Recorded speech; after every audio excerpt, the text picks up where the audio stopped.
आपसे सवाल पूछा, आप मोदी जी के प्रवक्ता हैं, आप मोदी जी के प्रवक्ता हैं। राकेश त्रिपाठी इसका जवाब देंगे, लेकिन आप मोदी जी के प्रवक्ता हैं। आप कांग्रेस के हैं तो आप इंडी पर बयान दे सकते हैं, आप जो है कांग्रेस पार्टी को लेकर बयान दे सकते हैं, या फिर आप बीजेपी या मोदी जी को लेकर बयान देंगे। आपसे जो सवाल पूछा जा रहा है उसका जवाब दीजिए। इतना घबराइए मत, देखिए जो है जनता जो है। नहीं, मैं नहीं घबराया भाई, मुझे किसी से, मैं बिल्कुल नहीं घबराया हूँ। तो फिर एकदम ही इतनी बौखलाहट दिखाने की क्या जरूरत है? मैंने एक सवाल पूछा है कि ये सवाल जो है नहीं, बौखला नहीं रहा हूँ, मेरी एक आदत है सैफ खान की मैं सवाल से भागने नहीं देता हूँ किसी को। आप चाहते हैं कि वो सवाल पूछकर मेरे सवाल का आप जवाब देंगे तो ये नहीं चलेगा। आपका सवाल सुन लिया, टॉस हो गया, समय देंगे तो उसका जवाब भी दिलवाऊंगा।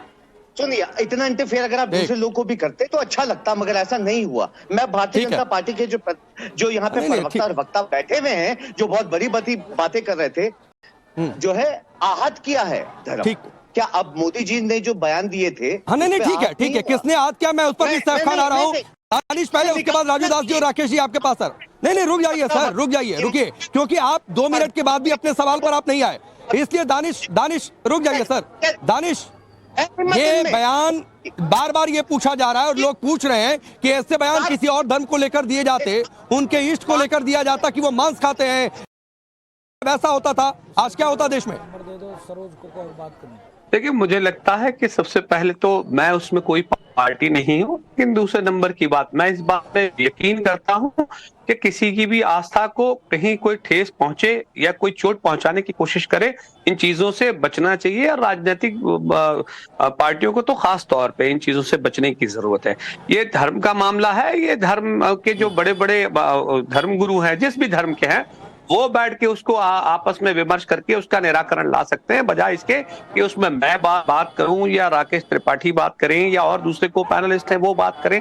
बेटर यही होगा। सवाल ये है कि किसी की भी आस्था ना हो, इसका ध्यान रखना मुझे लगता है हम सबके जिम्मे है, और ये जिम्मेदारी राजनीतिक तौर पे तो आपको निभानी पड़ेगी। देश को एकता और अखंडता बनाए रखने में इसका भी बड़ा योगदान है। आप कहीं ना कहीं अगर इससे हटते हैं तो वो देश की एकता को कहीं ना कहीं चोट पहुंचाते हैं।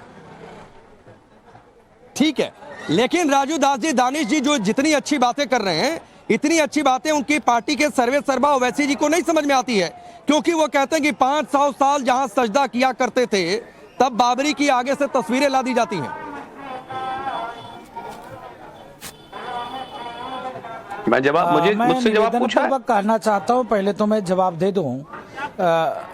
नहीं, पहले तो मैं जवाब देना चाहता हूं कांग्रेस के प्रवक्ता महोदय को कि जिस प्रकार से कांग्रेस के प्रवक्ता महोदय ने आपकी सवाल को जवाब नहीं दिया, मुझको टारगेट करके उन्होंने कहा क्या राजू दास जी फला व्यक्ति को फला चीज कहा कि नहीं, क्या राजू दास जी फला व्यक्ति को फला चीज कहा कि नहीं। दुख इस बात की है महोदय, जितना राम मेरे उतना राम आप मुस्लिम है, हो सकता है आपके राम के प्रति आस्था नहीं हो, विश्वास नहीं हो। कांग्रेस पार्टी के तमाम हिंदू नेता हैं, उतना राम उनके भी हैं, लेकिन इस प्रकार से अनर्गल प्रलाप करना, इस प्रकार से बिना पैर और पूंछ की जवाब देना, यह अधिकार किसने आपको दिया? नंबर 1। नंबर 2, राजू दास कभी भी किसी धर्म का अपमान नहीं करते, तो इस प्रकार से नाम पे आहत करने के ऊपर जो है मुझे बुरा लगा मुसलमान होने से। मान जी आपको नहीं बुरा लगा, सुनिए देश की जितनी जनता है, सुनिए अगर वो आपके पास उनको ये पहले सुन तो लीजिए, सुनिए तो जो है स्टेट आते हैं, जबकि देश को कोई प्रधानमंत्री कहते हैं। सुनिए तो नहीं, वो सुन रहे हैं महंत जी, आप अपनी बात पूरी करिए, फिर राकेश जी के पास जाता हूँ जल्दी से। सनातन को अपमान करोगे, कोई किसी को नहीं करना चाहिए। इस प्रकार से आप सनातन का अपमान करेंगे, आपसे विश्वास और उम्मीद नहीं। कांग्रेस पार्टी लगातार सनातन को अपमान करने की बात करती, सनातन उन्मूलन करके कार्यक्रम चलाती, भगवान राम को इतने वर्षों तक टेंट में रहने का कुचक्र करती और ये कहती कि मोदी मजबूत होगा तो सनातन मजबूत हो जाएगा। ऐसा नहीं चलता। अरे प्रभु को बोला है, मोहन जी कैसी बातें कर रहे हैं? अरे सैफ खान प्रभु को बोला है तो आप सुनिए, आपके गठबंधन के 10 नेताओं ने प्रभु को लेकर ही बोला है, लेकिन उस पर आपको जवाब नहीं देते बना राकेश जी। और आपके गठबंधन में किन लोगों ने क्या कुछ कही, जरा सैफ खान को जवाब दीजिए।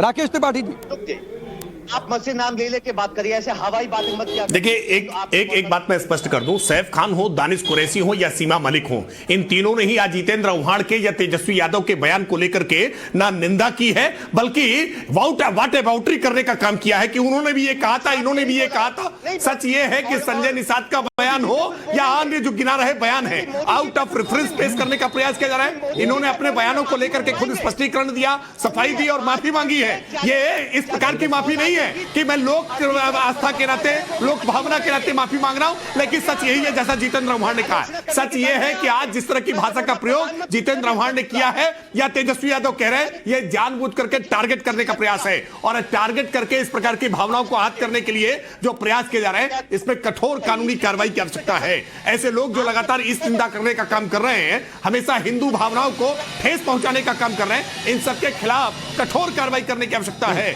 लेकिन दुर्भाग्य यह है कि राजनीतिक दल इसमें केवल नैतिकता का राग गाने का काम कर रहे हैं, व्यक्तिगत बयान बताने का काम कर रहे हैं। आपको कठोरता से कार्रवाई करनी चाहिए। अभी सैफ खान ने भी एक बार भी इसकी निंदा नहीं की है, यह नहीं कहा कि इसकी एक गलत बयान है, इस गलत बयान के लिए जितेंद्र आव्हाड के खिलाफ कानूनी कार्रवाई करने के आज वो भी प्रस्ताव करते हैं, वो भी कानूनी कार्रवाई के पक्षधर हैं। एक बार भी सैफ खान ने नहीं कहा है। सच ये है कि अभी अगर कहीं इस्लाम पर कोई टिप्पणी ठीक है, लेकिन ये कहते हुए राकेश जी, महाराष्ट्र में आप लोगों की सरकार है, जितेंद्र आव्हाड है, शिकायत भी दर्ज कराई गई है, उम्मीद ये करते हैं कार्रवाई होगी। इधर के भी बयान उम्मीद करते हैं कार्रवाई होगी, लेकिन